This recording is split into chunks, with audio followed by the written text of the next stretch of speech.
Selamat sore, kami dari kelompok 5 akan menjelaskan tentang measurement teori untuk mata kuliah teori akuntansi.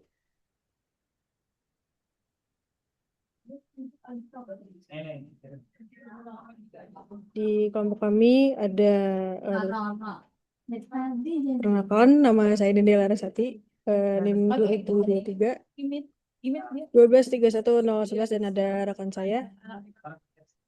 Perkenalkan, saya Marviana Eka Tafzari dengan nomor induk mahasiswa 2023 123 1002.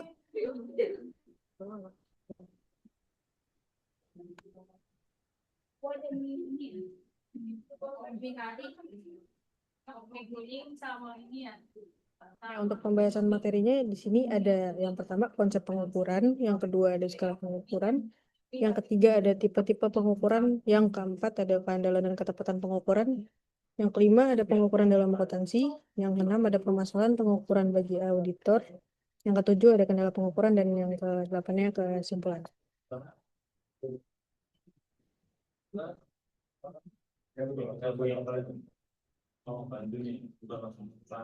Oke, slide ini akan menjelaskan tentang konsep pengukuran secara umum. Secara umum, akuntansi dipandang sebagai disiplin pengukuran dan komunikasian. What is measurement?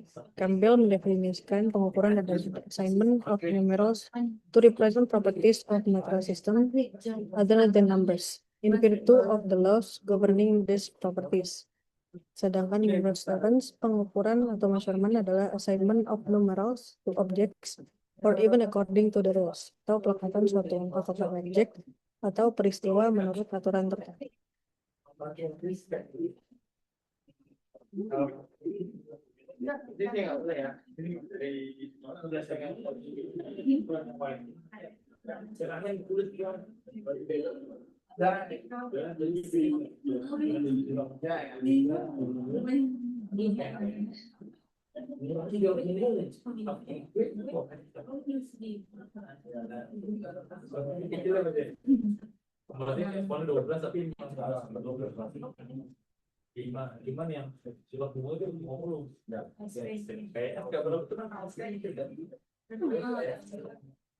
Boleh di next.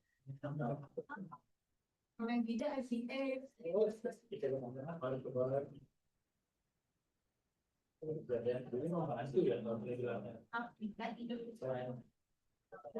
is measurement? Dalam pengertian Campbell, sistem sama dengan objects or events. Dalam pengertian Stephen, dalam hal ini contohnya adalah meja, manusia, aset, atau jarak perjalanan. Properties itu spesifikasi atau karakteristik dari sistem. Dalam pengertian Campbell, Adam 2005 menyatakan bahwa pengukuran memegang peranan penting dalam kaitannya dengan peran laporan akuntansi yang harus menunjukkan data kuantitatif tentang posisi kekayaan perusahaan dalam suatu waktu tertentu.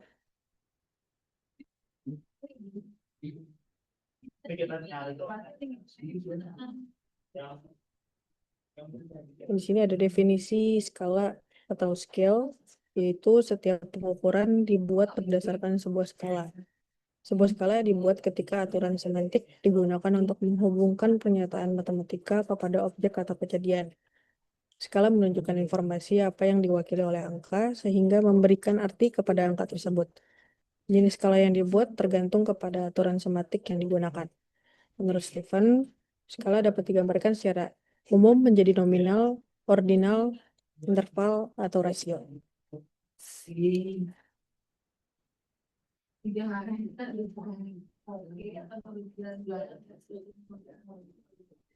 Skala ini dibagi menjadi dua, atau skala ini dibagi menjadi dua. Yang pertama ada skala nominal atau nominal scale, yaitu dalam skala nominal nomor hanya digunakan sebagai sebuah label. Contohnya adalah penomoran pemain sepak bola.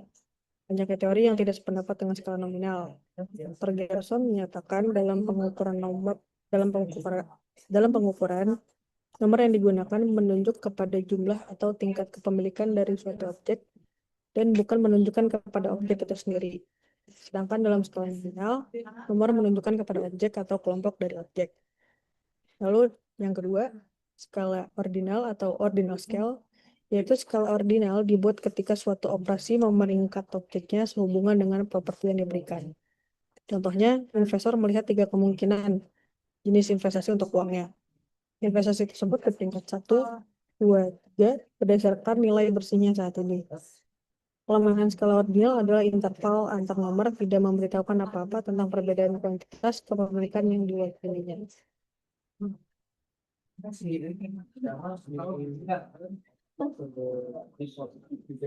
Lalu selanjutnya ada skala interval atau interval scale, yaitu skala interval memberikan informasi yang lebih daripada skala ordinal. Tidak hanya memberi peringkat kepada objeknya, tetapi juga jarak antar interval skalanya diketahui dan sama. Contohnya adalah pengukuran suhu ruangan dengan menggunakan termometer Celcius. Jika kita mengukur suhu dua buah ruangan, misal ruangan A dan B, di mana suhu ruangan A 22 derajat Celcius dan ruangan B 30 derajat Celcius. Maka selain kita dapat mengatakan bahwa suhu ruangan di ruangan B lebih panas, kita juga mengetahui bahwa ruangan B lebih panas 8 derajat daripada ruangan A. Kelemahan skala interval adalah titik nolnya dibuat dengan bebas. Lalu ada skala rasio atau ratio scale. Skala rasio adalah skala yang memberikan peringkat kepada objek atau kejadian. Interval antar objek diketahui dan sama, lalu asal yang unik, titik nol yang alami, di mana jaraknya dengan objek terakhir diketahui. Contohnya adalah pengukuran panjang. Ketika panjang A adalah 10 meter dan panjang B adalah 20 meter, kita tak hanya bisa mengatakan bahwa B 10 meter lebih panjang dari A, tetapi B juga 2 kali lebih panjang dari A.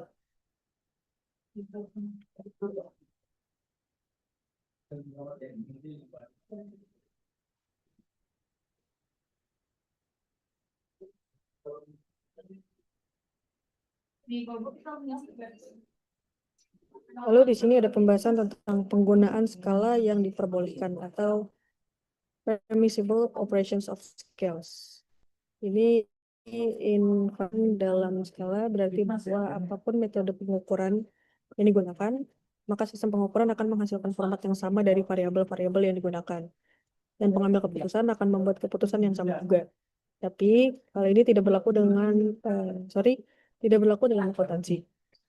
Setiap sistem yang berbeda akan berbeda juga variabel-variabelnya. Pengukuran pendapat cara yang berbeda dan keputusan yang berbeda juga. Metode-metode pengukuran yang berbeda tersebut tidak memberikan informasi yang sama.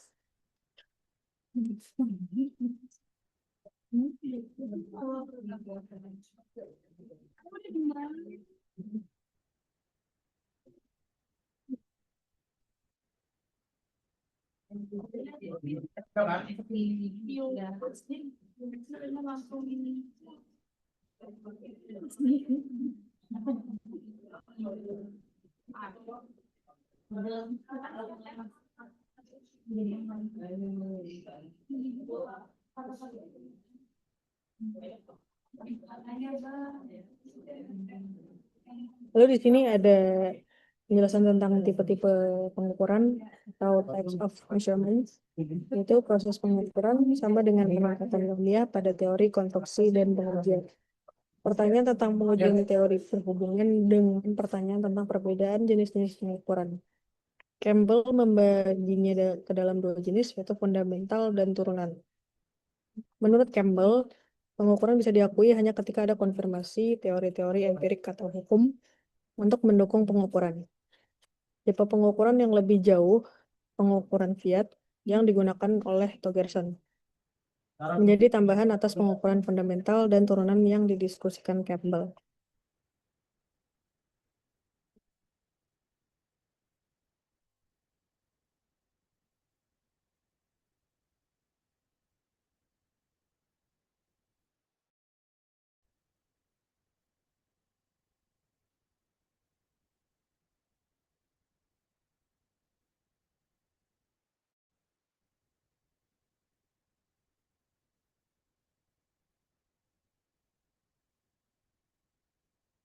Lalu di sini ada tipe-tipe pengukuran atau types of measurement.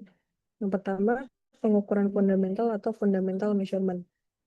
Pengukuran fundamental merupakan pengukuran di mana angka-angka bisa diterapkan pada benda dengan mengacu pada hukum alam dan tidak bergantung pada pengukuran variabel apapun. Hal-hal seperti panjang, hambatan listrik, nomor, dan volume merupakan hal-hal yang bisa diukur. Sebuah skala rasio bisa diformulasikan pada tiap-tiap benda sebagai hukum dasar yang dihubungkan dengan pengukuran yang berbeda atau jumlah pada benda-benda yang sudah ada. Lalu yang kedua ada pengukuran turunan atau derivative measurement. Menurut Campbell, sebuah pengukuran turunan merupakan pengukuran yang bergantung dari pengukuran dua atau lebih benda lain.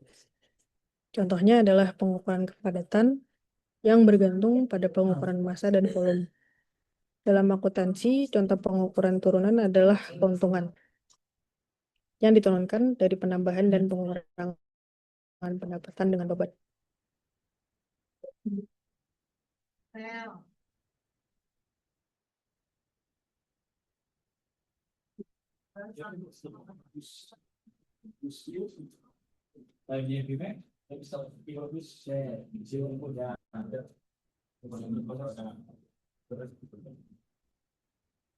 Lalu ada tipe pengukuran fundamental atau fundamental measurement.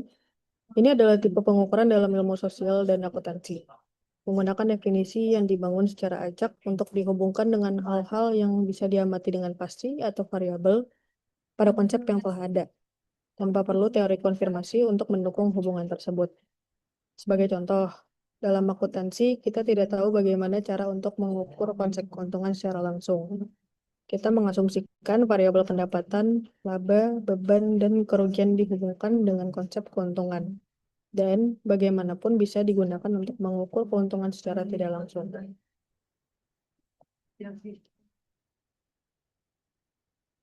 Untuk mengukur validitas pengukurannya, ilmuwan sosial berusaha menghubungkan hal-hal yang dipelajari dengan variabel lain untuk melihat manfaatnya.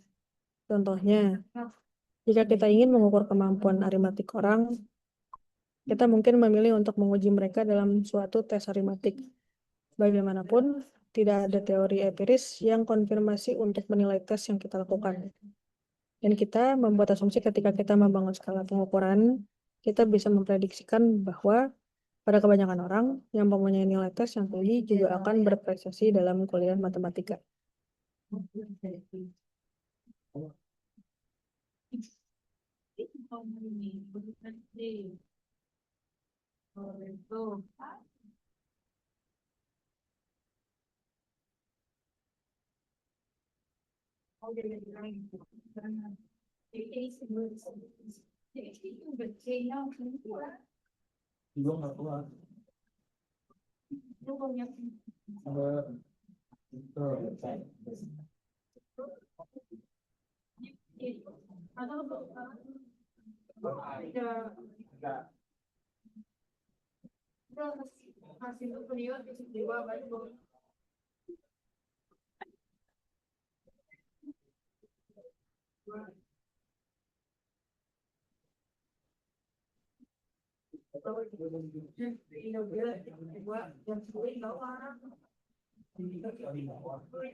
Lalu di sini ada penjelasan tentang keandalan dan ketepatan atau reliability and accuracy. Apa sih yang dimaksud dengan keandalan dan ketepatan dari kegiatan pengukuran? Untuk menjawab pertanyaan tersebut, kita harus menyatakan terlebih dahulu bahwa tidak ada pengukuran yang bebas dari kesalahan kecuali perhitungan. Kita bisa mengukur jumlah kursi di ruangan tertentu dan dengan benar. Untuk semua pengukuran mengandung kesalahan atau error. Dan untuk penjelasan slide selanjutnya dijelaskan oleh rekan saya, Marviana. Dipersilahkan.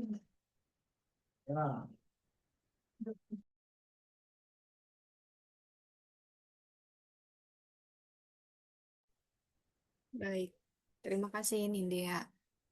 Sebelumnya di sini dulu mengenai tadi keandalan dan ketepatan atau reliability and accuracy. Apa sih yang dimaksud dengan keandalan dan ketetapan dari kegiatan pengukuran? Nah, untuk menjawab pertanyaan tersebut, tentunya kita harus menyatakan terlebih dahulu bahwa tidak ada pengukuran yang bebas dari kesalahan kecuali perhitungan. Kita bisa mengukur jumlah kursi di ruangan tertentu dan dengan benar. Untuk semua pengukuran mengandung kesalahan atau error. Di sini untuk di keandalan dan ketetapan itu ada sumber kesalahannya. Yang pertama di sini ada operasi pengukuran tidak tetap, di mana itu aturan untuk menetapkan nomor untuk properti tertentu itu biasanya terdiri dari satu set operasi. Satu set operasi tidak dapat dinyatakan secara tepat dan karenanya dapat diinterpretasikan salah oleh pengukur. Kemudian ada pengukur yang dimana pengukur ini mungkin salah menafsirkan aturan menjadi bias atau menerapkan atau membaca instrumen dengan tidak benar. Kemudian ada lingkungan yang dimana pengaturan di mana operasi itu dilakukan pengukuran dapat mempengaruhi hasil. Selanjutnya ada atribut yang tidak jelas. Apa yang harus diukur mungkin tidak jelas, terutama jika pengukuran itu melibatkan suatu konsep yang tidak dapat diukur secara langsung. Dan yang terakhir ada resiko dan ketidakpastian, yang dimana hal ini itu berkaitan dengan distribusi pengambilan aset nyata. Nah, jika semua pengukuran kecuali menghitung secara inheren mengakibatkan kesalahan, maka yang kita butuhkan itu adalah untuk menetapkan batas kesalahan yang diterima. Jika pengukuran masih dalam batas-batas ini, maka dapat dianggap benar dan adil dalam hal akuntansi. Selanjutnya, di keandalan dan ketetapan ini ada pengukuran yang dapat diandalkan. Pengukuran yang dapat diandalkan ini sebenarnya sering diperlukan bahwa sebelum unsur-unsur seperti aktiva, kewajiban, pendapatan, dan beban itu diakui dalam laporan keuangan. Unsur-unsur tersebut itu harus mampu untuk dilakukan pengukuran yang dapat diandalkan. Nah, eh, gagasan keandalan ini menggabungkan dua aspek, yaitu ada ketepatan dan kepastian pengukuran. Dan pengungkapan yang secara meyakinkan mewakili sehubungan dengan transaksi ekonomi yang mendasarinya dan berbagai peristiwa. Aset mempengaruhi ketepatan pengukuran. Nah, dari istilah presisi sering digunakan dalam dua konteks, yaitu satu, yang pertama itu mungkin merujuk ke nomor. Dalam hal ini adalah berlawanan dengan gagasan pendekatan. Kedua, berkaitan dengan operasi pengukuran, yang dimana dalam hal ini berkaitan dengan tingkat penyempurnaan dari operasi atau kinerjanya, serta persetujuan hasil antara operasi pengukuran yang digunakan berulang kali yang diterapkan pada properti tertentu. Artinya, arti terakhir ini itu pada dasarnya sama dengan keandalan. Dengan menyatukan dua istilah, kita dapat mengatakan bahwa keandalan dari pengukuran berkaitan dengan ketepatan di mana suatu properti tertentu diukur dengan menggunakan satu perangkat operasi.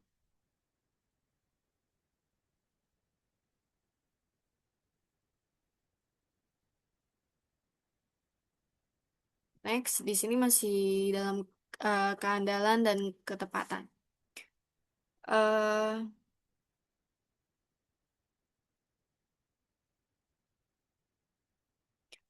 ada pengukuran yang akurat, konsistensi hasil, presisi, dan kehandalan tidak selalu menyebabkan akurasi. Meskipun prosedur pengukuran mungkin sangat handal, memberikan hasil yang sangat tepat, namun tidak mungkin menghasilkan hasil yang akurat. Alasannya itu adalah akurasi berhubungan dengan seberapa dekat pengukuran menuju nilai sejati dari atribut pengukuran. Sifat fundamental itu seperti panjang dari suatu objek, yang dimana dapat ditentukan secara akurat dengan membandingkan objek dengan standar yang mewakili nilai sebenarnya. Masalahnya, itu adalah pada beberapa pengukuran nilai yang sebenarnya tidak diketahui. Untuk menentukan ketepatan dalam akuntansi, kita perlu tahu atribut apa yang perlu kita ukur untuk mencapai tujuan pengukuran. Tujuan dari akuntansi untuk menyajikan informasi yang berguna. Oleh karenanya, akurasi pengukuran itu berkaitan dengan gagasan pragmatis dari kegunaan, tetapi akuntan tidak sama dalam menentukan spesifikasi dan standar kuantitatif yang harus diterapkan.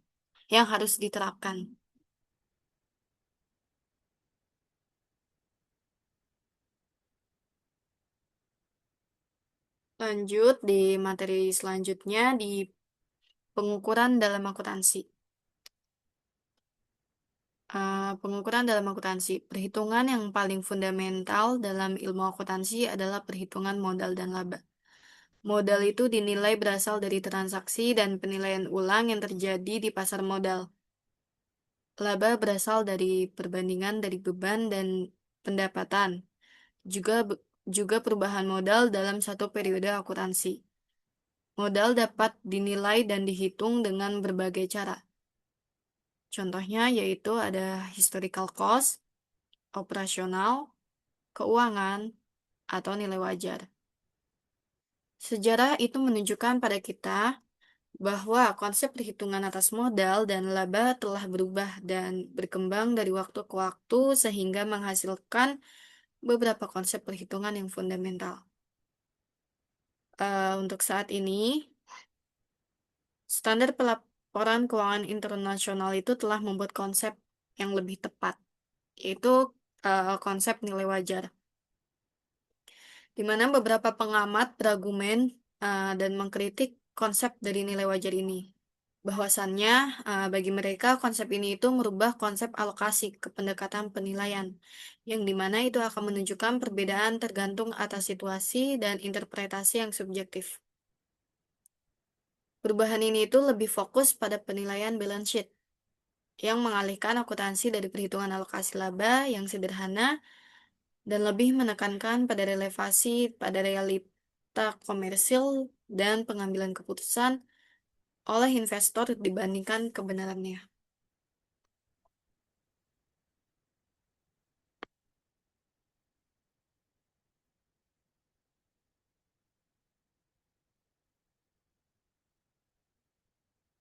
Lanjut, di sini masih dalam materi pengukuran dalam akuntansi.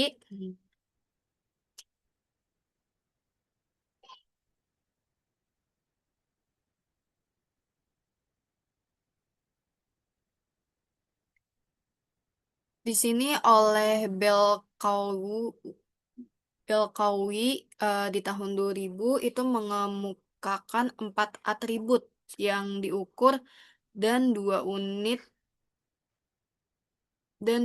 ukuran yang digunakan. 4 atribut dari semua kelompok aset dan hutang yang mungkin diukur itu adalah yang pertama ada cost historis atau historical cost, kemudian yang kedua cost pengganti atau replacement cost, yang ketiga ada nilai buku yang dapat direalisasikan, keempat ada kapitalisasi atau nilai tunai atas aliran kas harapan. 2 unit ukuran atau unit of measure yang mungkin digunakan itu adalah ada 2, yaitu yang pertama unit uang dan yang kedua adalah unit daya beli umum. Nah, di sini tuh perbedaan penentuan atribut dan unit pengukuran inilah yang terkadang menjadi penyebab timbulnya perbedaan konsep penilaian dan pengukuran. Kombinasi dari 4 atribut tersebut dan 2 unit ukurannya menghasilkan alternatif penilaian aset dan model penentuan laba.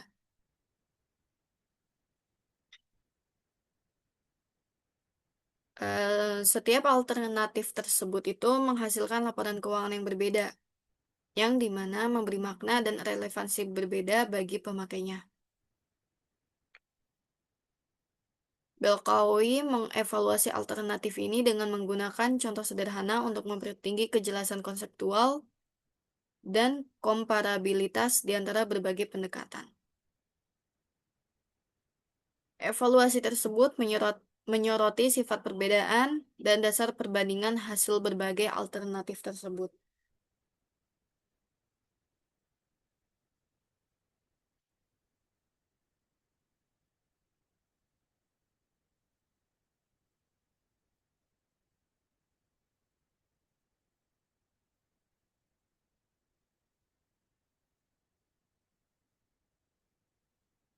Lanjut, masih sama di materi pengukuran dalam akuntansi, yang dimana Belkow itu membandingkan model-model tersebut itu berdasarkan kriteria.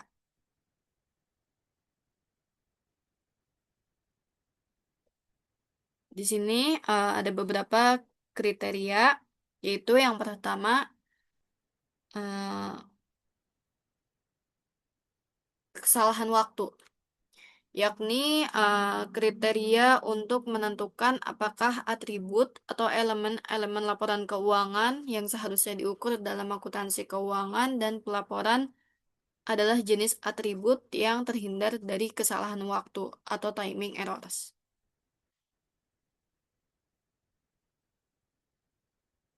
Nah, untuk penyebabnya itu sendiri, yaitu penyebabnya adalah perubahan dalam nilai yang terjadi dilaporkan pada periode tertentu, tetapi dicatat dan dilaporkan pada periode lain.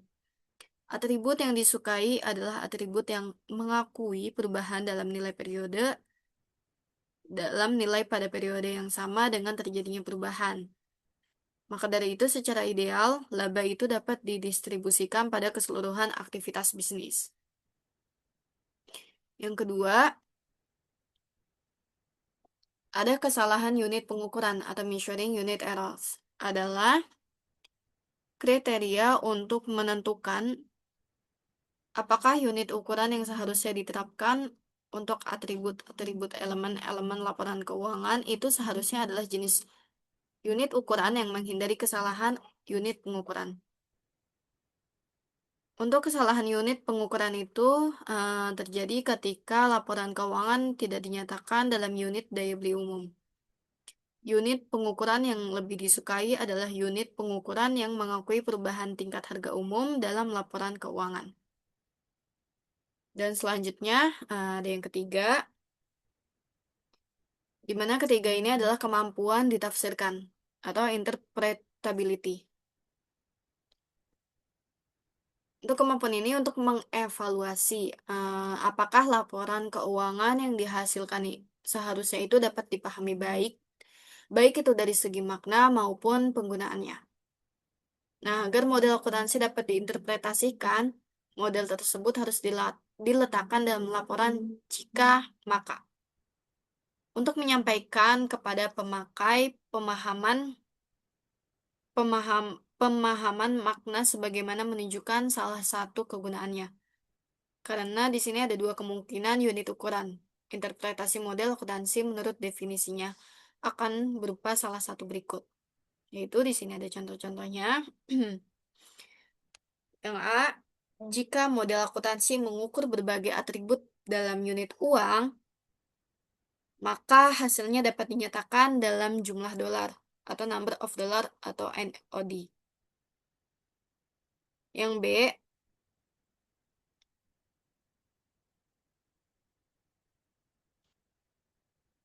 B, jika model akuntansi mengukur biaya historis dalam unit daya beli umum, maka hasilnya itu tetap dinyatakan dalam NOD.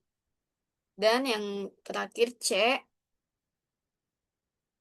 jika model akuntansi mengukur nilai sekarang dalam unit daya beli umum, maka hasilnya dinyatakan dalam kemampuan memiliki barang atau command of goods atau COG.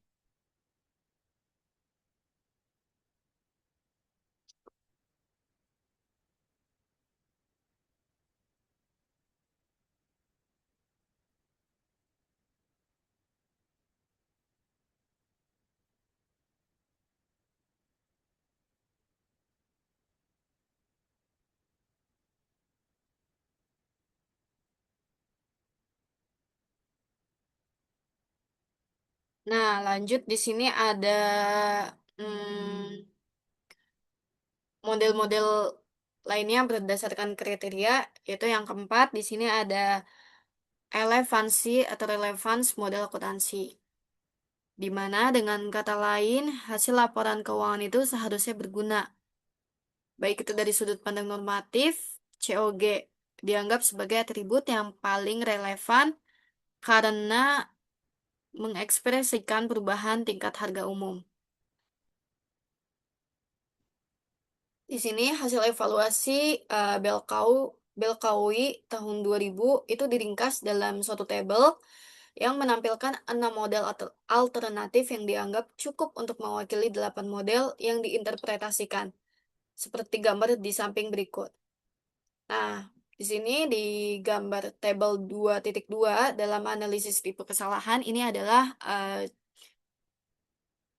hasil dari hasil evaluasi dari Belkau yang diringkas dalam satu tabel yang menampilkan 6 model alternatif tadi.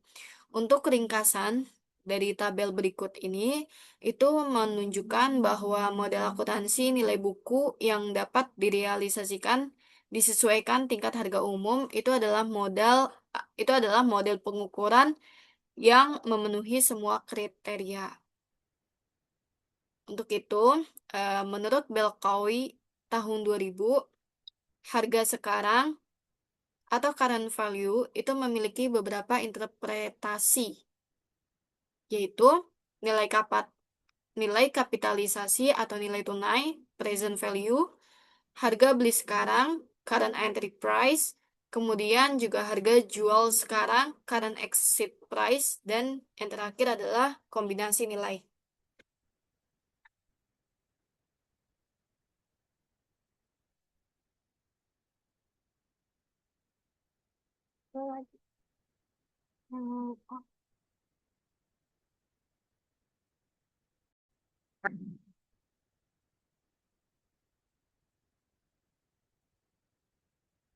Oke, kita lanjut ke materi selanjutnya. Di sini ada materi mengenai permasalahan pengukuran bagi auditor. Untuk pembahasan materi mengenai permasalahan pengukuran bagi auditor ini, auditor menghadapi tantangan ketika fokus bergeser dari pengukuran pendapatan dan ke beban ke penilaian perubahan nilai wajar aktiva bersih. Hal ini menuntut auditor tidak hanya memeriksa bukti transaksi, tetapi juga menilai estimasi manajemen, seperti dalam kasus penurunan nilai aset, impairment, yang diatur dalam IAS nomor 36 atau ASB nomor 136.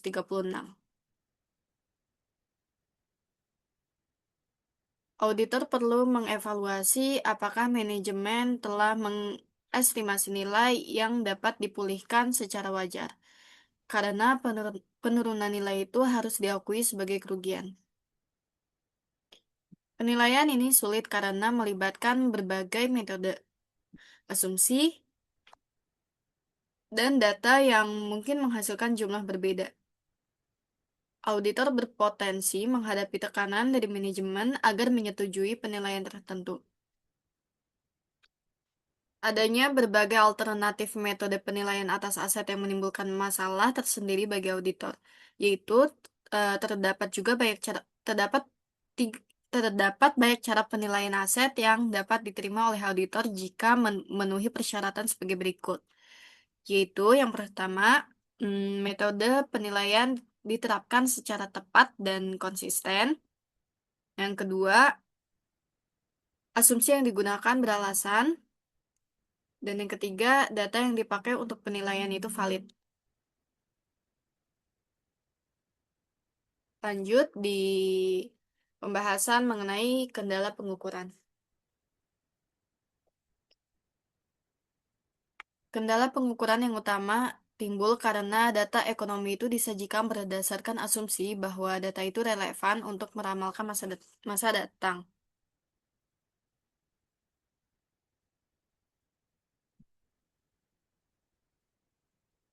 Karena hubungan antara masa kini dan masa datang itu umumnya tidak pasti, maka sulit menetapkan pengukuran yang relevan untuk tujuan ini.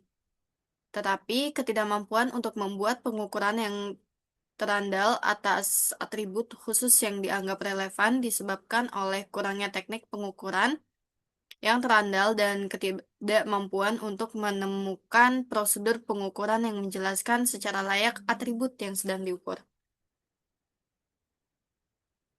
Kendala ini disebabkan oleh ketidakpastian, kurangnya objektivitas dan verifiabilitas dalam pengukuran, kemudian kurangnya unit moneter yang stabil, konservatisme bertindak sebagai kendala pada pengukuran akuntansi karena hal ini itu sudah demikian tertanam di dalam pemikiran manajemen dan para akuntan. Tetapi konservatisme ini sebagai kendala yang harus dibuang melalui metode pendidikan yang semestinya. Nah, di sini ada penjelasan yang lebih lanjut mengenai masing-masing kendala, yaitu yang pertama ada ketidakpastian atau uncertainty. Ketidakpastian dalam akuntansi ini timbul dari dua sumber utama, yaitu yang pertama, informasi akuntansi itu umumnya berhubungan dengan kesatuan yang diharapkan akan tetapi hidup pada masa yang akan datang. Karena alokasi sering dilakukan antara periode masa lalu dan masa datang, maka asumsi harus dibuat mengenai logika alokasi ini dan berdasarkan harapan mengenai masa datang. Yang kedua, pengukuran akuntansi sering diasumsikan menggambarkan ungkapan kekayaan dalam nilai uang yang membutuhkan estimasi jumlah mendatang yang tidak pasti. Kemudian, kendala selanjutnya objektivitas dan verifiabilitas. Di mana ini ya, supaya pengukuran akuntansi dapat sehandal mungkin dalam menyajikan informasi yang relevan untuk peramalan dan pengambilan keputusan oleh para investor dan para pemakai laporan keuangan lainnya, maka para akuntan harus menetapkan atribut apa yang sedang diukur dan kemudian memilih prosedur pengukuran yang dapat menjelaskan atribut itu secara akurat. Next, untuk kendalanya sebelumnya, di sini mengenai objektivitas itu sendiri. Objektivitas itu mengandung beberapa arti. Di antaranya, di sini yang A, pengukuran yang bersifat impersonal atau berada di luar pikiran orang yang melakukan pengukuran. Itu maksudnya adalah pengukuran terpisah dari orang yang melakukan pengukuran. Jadi bisa diasumsikan bahwa tidak terdapat penilaian subjektif dan bias pribadi. Kemudian yang B, pengukuran yang didasarkan pada bukti yang dapat diperiksa atau verifiable. Yang maksudnya itu adalah penekanannya terletak pada bukti pendukung, bukan pada pengukuran itu sendiri. Yang C, pengukuran yang didasarkan pada kesepakatan para pakar yang kompeten. Dalam hal ini, itu mengandung makna bahwa pengukuran itu dapat dikatakan objektif jika dapat dibuktikan dengan kesepakatan pribadi dari pakar. Kemudian yang terakhir yang D, lebar sempitnya dispersis statistik dari pengukuran atribut bila dilakukan oleh pengukur yang berbeda. Itu jika beberapa penyidik menggunakan metode pengukuran yang sama atau serupa atas atribut yang didasarkan pada bukti yang serupa, maka beberapa pengukuran yang dihasilkan sangat mungkin akan menghasilkan kisaran nilai. Lanjut di kendala berikutnya, itu ada keterbatasan dari unit moneter. Unit moneter itu digunakan sebagai dasar pengukuran dalam akuntansi, tetapi memiliki keterbatasan karena nilainya itu tidak stabil seiring waktu. Nah, maka dari itu, ketidakstabilan ini membuat data akuntansi yang berbasis harga historis kurang relevan dan perlu disesuaikan dengan harga saat ini. Akibatnya, ramalan dan keputusan itu seringkali tidak akurat karena bergantung pada nilai tukar yang berubah-ubah. Kendala yang selanjutnya atau yang terakhir ini adalah konservatisme. Untuk konservatisme itu adalah prinsip akuntansi yang dimana mengharuskan akuntan untuk melaporkan nilai aktiva serendah mungkin dan kewajiban setinggi mungkin. Prinsip ini itu muncul untuk menghindari optimisme berlebih, kemudian memberi informasi realistis bagi investor atau kreditor, serta mengantisipasi risiko. Namun, untuk konservatisme itu juga memiliki kelemahan, yaitu di mana dia bisa berpotensi mendistorsi data akuntansi, kemudian terlalu pesimis, dan juga tidak konsisten dengan tujuan akuntan yang sebenarnya, di mana itu tidak ada standar baku yang seragam dalam penerapannya sehingga bisa menurunkan daya banding laporan keuangan.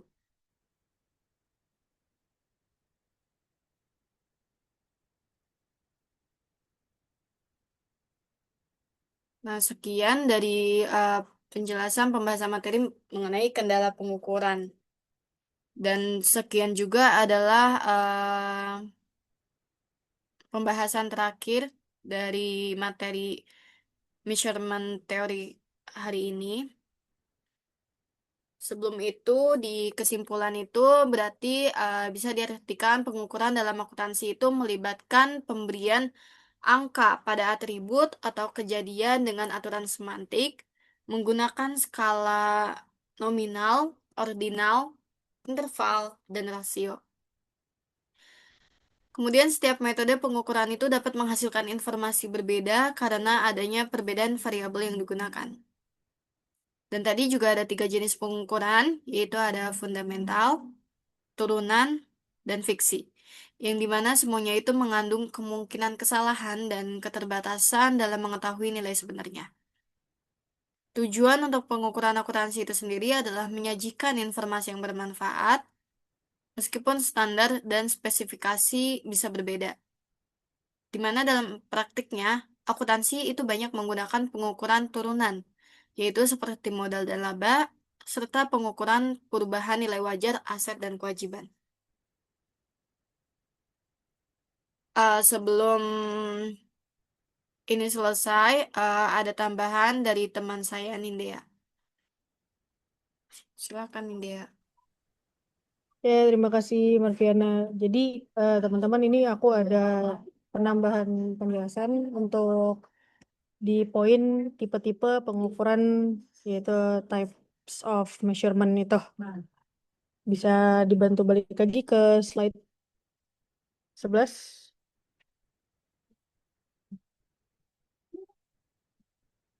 Ya, jadi ini aku ada tambahan penjelasan soal tipe-tipe pengukuran ini ya, atau types of measurement. Jadi jenis pengukuran ini selain ada fundamental measurement, terus ada derivative measurement, sama satu lagi yaitu ada pengukuran formal atau fiat measurement. Pengukuran formal adalah tipe pengukuran dalam ilmu sosial dan akuntansi, menggunakan definisi yang dibangun secara acak untuk dihubungkan dengan hal-hal yang bias diamati dengan pasti atau variabel pada konsep yang telah ada, tanpa perlu teori konfirmasi untuk mendukung hubungan tersebut.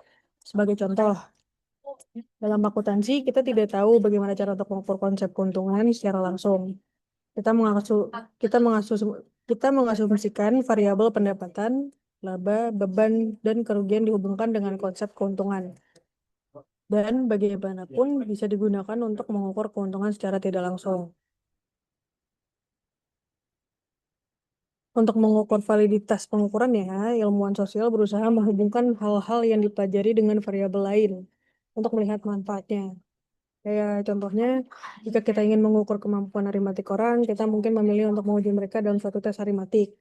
Bagaimanapun, tidak ada teori empiris yang konfirmasi untuk menilai tes yang kita lakukan. Dan kita membuat asumsi ketika kita membangun skala pengukuran, kita bisa memprediksikan bahwa pada kebanyakan orang yang mempunyai nilai tes yang tinggi juga akan berprestasi dalam matematika. Itu kenapa? Oh, aku kira kamu pakai pandu tau. Ternyata bukan bahan. Lalu standar akuntansi adalah metode yang seragam untuk menyajikan informasi, sehingga laporan keuangan dari berbagai perusahaan yang berbeda dapat dibandingkan dengan lebih mudah dan praktik yang dipilih dan dianggap berterima. Aset warisan yang diukur dengan menggunakan dasar biaya historis diakui sebesar biaya transaksi. Informasi ini sangat mudah dipastikan untuk akuisisi baru-baru ini. dan mudah dimengerti. Akan tetapi, aset warisan cenderung memiliki masa hidup yang tidak dapat ditentukan, dan akibatnya tidak ada penyesuaian akuntansi lebih lanjut untuk penyusutan atau penurunan nilai yang dibuat ke nilai tercatat awal. Juga banyak aset warisan diperoleh beberapa waktu di masa lalu. Berlalunya waktu dan perubahan selanjutnya dalam nilai besar di mana mereka ada dan tidak dapat diprediksi. Berarti bahwa biaya historis yang dilaporkan seringkali bukan panduan yang berguna untuk nilainya. Seiring waktu, biaya historis akan memberikan informasi yang menjadi kurang berguna dan relevan. Nah, pengukuran atau measurement ini merupakan bagian yang sangat penting dalam suatu penyelidikan ilmiah. Tujuan pengukuran tersebut adalah untuk menjadikan data yang dihasilkan lebih informatif dan menjadi lebih bermanfaat. Pengukuran dipakai dalam berbagai disiplin pengetahuan ataupun bidang pekerjaan dan profesi termasuk bidang akuntansi. Sebagai penyedia informasi, akuntansi memerlukan pengukuran karena data kuantitatif merupakan bagian dominan dari informasi akuntansi. Campbell, sebagaimana dikutip oleh Putra tahun 2015, mendefinisikan pengukuran adalah the assignment of numerals to represent properties of material systems other than numbers, in virtue of the laws governing these properties. Sedangkan menurut Stevens, sebagaimana dikutip Putra tahun 2015, assignment of numerals to objects or even according to the rules. Orang yang pertama menangani masalah pengukuran, yaitu definisi pengukuran adalah the assignment of numerals to represent properties of material system other than numbers, yang berarti penentuan angka-angka yang menggambarkan sifat-sifat sistem material dan bilangan-bilangan didasarkan pada hukum yang mengatur tentang sifat-sifat. Pengukuran disebut sebagai assignment of numerals to objects or events according to rules, yang berarti penentuan angka-angka yang ada kaitannya dengan objek-objek ataupun peristiwa-peristiwa sesuai dengan peraturan. Sepintas definisi tersebut tampak sangat mirip, namun sesungguhnya yang pertama lebih tradisional dan sempit cakupannya. Pengukuran melibatkan hubungan sistem bilangan formal untuk beberapa sifat dari objek atau kejadian dengan rata-rata aturan semantik. Aturan-aturan ini terdiri dari operasi yang dirancang untuk membuat sambungan atau definisi operasional. Pengukuran ini dimungkinkan karena hubungan satu ke satu atau isomorfisme antara karakteristik tertentu dari sistem angka, sebagaimana dinyatakan dalam model matematika, dan hubungan antara objek-objek atau peristiwa yang berkaitan dengan sifat yang diberikan. Ketika angka tersebut ditempatkan ke objek atau peristiwa dalam model matematika mencerminkan hubungan antara objek-objek atau peristiwa. Maka sifat dari objek atau peristiwa dikatakan diukur jika skala telah ditetapkan. Saat ini korespondensi antara model formal dan empiris sangat erat kaitannya. Kita mampu menemukan suatu kebenaran dengan menguji model itu sendiri. Terus kegunaan dari teori pengukuran dalam memahami pengukuran aset bersejarah dapat dikaitkan dengan pernyataan yang diungkapkan oleh bahwa pada setiap pengukuran aset bersejarah akan diukur berapa kos yang diletakkan pada aset bersejarah saat awal perolehan aset. Sedangkan untuk penilaian aset bersejarah seringkali tidak dibedakan dengan pengukuran, karena terdapat asumsi bahwa di dalam akuntansi untuk mengukur makna ekonomik suatu objek, pos atau elemen menggunakan unit moneter. Aset bersejarah masuk dalam golongan aset tetap karena aset bersejarah membawa sifat-sifat aset tetap. Oleh karena itu, perlakuan akuntansi bagi aset bersejarah mempunyai kemiripan dengan aset tetap lainnya.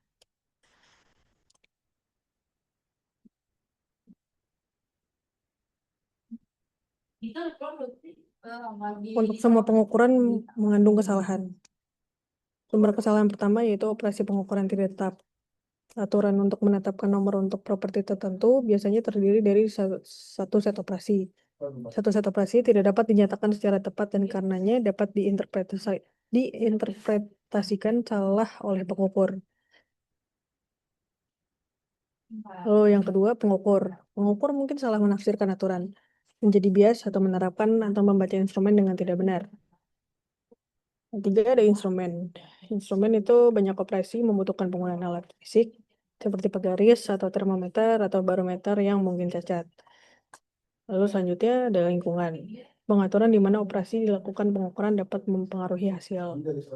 Selanjutnya ada atribut yang tidak jelas. Apa yang harus diukur mungkin tidak jelas, terutama jika pengukuran melibatkan suatu konsep yang tidak dapat diukur secara langsung. Lalu selanjutnya, resiko dan ketidakpastian. Hal ini berkaitan dengan distribusi pengembalian aset nyata. Jika semua pengukuran, kecuali penghitung secara inheren mengakibatkan kesalahan, maka yang kita butuhkan adalah untuk menetapkan batas kesalahan yang diterima. Jika pengukuran masih dalam batas-batas ini, maka dapat dianggap benar dan adil dalam hal akuntansi. Terus, pengukuran yang dapat diandalkan itu sering diperlukan bahwa sebelum unsur-unsur seperti aktiva, kewajiban, pendapatan, dan beban diakui dalam laporan keuangan, unsur-unsur tersebut harus mampu untuk dilakukan pengukuran yang dapat diandalkan. Gagasan keandalan menggabungkan dua aspek, ketepatan dan kepastian pengukuran, dan pengungkapan yang secara meyakinkan mewakili hubungan dengan transaksi ekonomi yang mendasarinya dan berbagai peristiwa. Aspek mempengaruhi ketepatan pengukuran. Istilah presisi sering digunakan dalam dua konteks. Pertama, mungkin merujuk ke nomor, dalam hal ini adalah berlawanan dengan gagasan pendekatan. Yang kedua, berkaitan dengan operasi pengukuran. Dalam hal ini berkaitan dengan tingkat penyempurnaan dari operasi atau kinerjanya, serta persetujuan hasil antara operasi pengukuran yang digunakan berulang kali yang diterapkan pada properti tertentu. Lalu yang ketiga ada pengukuran yang akurat. Meskipun prosedur pengukuran mungkin sangat handal, memberikan hasil yang sangat tepat, namun tidak mungkin menghasilkan hasil yang akurat. Alasannya adalah akurasi berhubungan dengan seberapa dekat pengukuran menuju nilai sejati dari atribut pengukuran. Sifat fundamental seperti panjang dari suatu objek dapat ditentukan secara akurat dengan membandingkan objek dengan standar yang mewakili nilai sebenarnya. Masalahnya adalah pada beberapa pengukuran nilai yang sebenarnya tidak diketahui. Untuk menentukan ketepatan dalam akuntansi, kita perlu tahu atribut apa yang perlu kita ukur untuk mencapai tujuan pengukuran atau measurement. Tujuan dari akuntansi untuk menyajikan informasi yang berguna. Oleh karena itu, akurasi pengukuran berkaitan dengan gagasan pragmatis dari kegunaan. Tetapi, akuntan tidak sama dalam menentukan spesifikasi dan standar kuantitatif yang harus diterapkan. Perhitungan yang paling fundamental dalam ilmu akuntansi adalah perhitungan modal dan laba. Modal dinilai berasal dari transaksi dan penilaian ulang yang terjadi di pasar modal. Laba berasal dari perbandingan dari beban dan pendapatan, juga perubahan modal dalam satu periode akuntansi. Modal dapat dinilai dan dihitung dengan berbagai cara, contoh historical cost, operasional, keuangan, atau nilai wajar. Sejarah menunjukkan pada kita bahwa konsep perhitungan atas modal dan laba telah berubah dan berkembang dari waktu ke waktu dan menghasilkan beberapa konsep perhitungan yang fundamental. Yang terkini, standar pelaporan keuangan internasional telah membuat konsep lebih tepat, yaitu konsep nilai wajar. Beberapa pengamat berargumen dan mengkritik konsep nilai wajar ini, bahwa konsep ini merubah konsep alokasi ke pendekatan penilaian, di mana akan menunjukkan perbedaan tergantung atas situasi dan interpretasi yang subjektif. Beban ini lebih fokus pada penilaian atau balance sheet, mengalihkan atau akuntansi dari perhitungan alokasi laba yang sederhana dan lebih menekankan pada relevasi pada realita komersil dan pengambilan keputusan oleh investor dibandingkan kebenarannya. Lalu pengukuran dalam akuntansi masuk ke dalam kategori pengukuran turunan untuk modal dan keuntungan.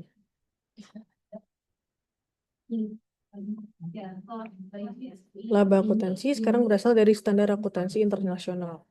Dari perubahan modal selama periode dari semua kegiatan termasuk kenaikan dan penurunan fair value aktiva bersih, tidak termasuk transaksi dengan pemilik. Modal berasal dari net fair value aktiva dan kewajiban. Berarti kita harus mengukur nilai modal awal pada jumlah penghasilan yang diterima, jumlah modal yang digunakan, dan perubahan nilai fair value aktiva bersih. Peningkatan modal selama periode akan mengukur jumlah laba dari berbagai macam sumber, termasuk dari operasional dan penilaian kembali aktiva atau setelah disesuaikan dengan pemasukan modal baru atau pembayaran dividen. Nilai wajar aktiva bersih disajikan kembali maka akan merupakan modal awal pada periode berikutnya. Sebaliknya, pendekatan pengukuran dengan pendekatan yang dilakukan sebelum pengenalan standar akuntansi internasional, pendapatan yang diterima disesuaikan terhadap aset bersih yang digunakan dalam suatu periode. Dan jika pendapatan lebih besar dari penggunaan modal bersih atau biaya, maka kita mengalami peningkatan modal. Keuntungan tidak diperoleh sampai modal awal dari biaya historis dipertahankan dan laba direalisasikan. sehingga modal selalu dinyatakan sebesar harga perolehan dan perubahan dalam aktiva bersih tidak dianggap sebagai keuntungan. Maka dari itu, kita dapat melihat bahwa laba turunan sangat tergantung pada bagaimana kita mengukur modal awal dan bagaimana kita mengukur biaya dan alokasi modal. Kita juga dapat melihat bahwa konsep penilaian modal dalam akuntansi telah berkembang dari waktu ke waktu dengan hasil bahwa yang kita miliki pengukuran atas modal secara umum dan konsep laba. Jadi itu penambahannya, mungkin untuk kesimpulannya akan ada yang ditambahin lagi ya dari Marfiana. Mungkin boleh Marfiana ditambahin. Terima Oke, kasih. makasih nih Dea. Nah, setelah kita mendengarkan penjelasan yang lebih rinci lagi dari Nindea tadi, udah dijelasin lebih rinci lagi mengenai tipe-tipe dan yang lainnya. Untuk kesimpulannya dari semuanya berarti tadi sebelumnya udah ada kesimpulan. Untuk yang lebih rincinya lagi, kesimpulan dari semuanya dari pembahasan materi kita pada hari ini, yaitu materi measurement theory pada mata kuliah teori akuntansi, yaitu tadi pengukuran itu kan melibatkan hubungan formal angka, yang dimana itu untuk beberapa atribut atau kejadian dengan aturan semantik. Nah, aturan semantik itu dalam akuntansi diwakili oleh transaksi di pasar, dan alokasi penggunaan sumber daya modal terhadap pendapatan yang masuk selama periode tersebut. Nah, untuk itu, aturan digunakan untuk pemberian atau penetapan angka yang ditentukan sesuai dengan 4 skala, yaitu tadi ada skala nominal, skala ordinal, skala interval, dan juga skala rasio. Di mana di dalam akuntansi itu kita menggunakan skala rasio, yaitu untuk mengukur atribut keuangan pada keuntungan, aset, dan juga kewajiban. Namun, namun juga dapat menerapkan skala ordinal. Jadi tidak hanya skala rasio, tetapi juga bisa menerapkan skala ordinal, yaitu di mana untuk menentukan peringkat proyek-proyek investasi atau profitabilitas perusahaan. Dan juga atau skala interval dalam akuntansi biaya standar. Jadi dari keempat skala tersebut di dalam akuntansi kita bisa menggunakan skala ordinal, skala interval, dan juga skala rasio. Invarian dalam skala itu berarti bahwa apapun metode pengukuran yang digunakan, maka sistem pengukuran akan menghasilkan format yang sama dari variabel-variabel yang digunakan, dan pengambil keputusan akan membuat keputusan yang sama juga. Tapi hal ini tentunya tidak berlaku dalam akuntansi, di mana setiap sistem yang berbeda akan berbeda juga variabel-variabelnya. Pengukuran pendapatan itu dengan cara yang berbeda akan menghasilkan keputusan yang berbeda pula, di mana metode-metode pengukuran yang berbeda tersebut itu tidak memberikan informasi yang sama. Kemudian tadi juga sudah dijelaskan mengenai tipe pengukuran. Tadi ada 3 jenis tipe pengukuran, yaitu ada pengukuran fundamental, pengukuran turunan, dan juga pengukuran fiat. Semua pengukuran itu melibatkan kesalahan, dan banyak juga pengukuran yang nilai sebenarnya atau true value-nya itu tidak diketahui. Tadi juga ada ketepatan dan keandalan, di mana untuk menentukan ketepatan atau keandalan dalam akuntansi itu kita perlu tahu bahwa atribut apa yang perlu kita ukur untuk mencapai tujuan pengukuran. Tujuan dari pengukuran itu berkaitan dengan gagasan pragmatis dari kegunaan, tetapi akuntan itu tidak sama dalam menentukan spesifikasi dan standar kuantitatif yang harus ditetapkan. Pengukuran dalam akuntansi itu masuk ke dalam kategori pengukuran turunan, di mana itu untuk modal dan laba. Perubahan nilai wajar aktiva dan kewajiban juga diakui segera saat terjadinya dan dilaporkannya dan dilaporkan sebagai komponen pendapatan. Sekian kesimpulan yang dapat saya tambahkan dari materi kita hari ini. Terima kasih. Sekian dari kami, kurang lebihnya mohon maaf. Wassalamualaikum warahmatullahi wabarakatuh. Selamat sore dan terima kasih Nindya. Selamat sore, terima kasih juga Marciana.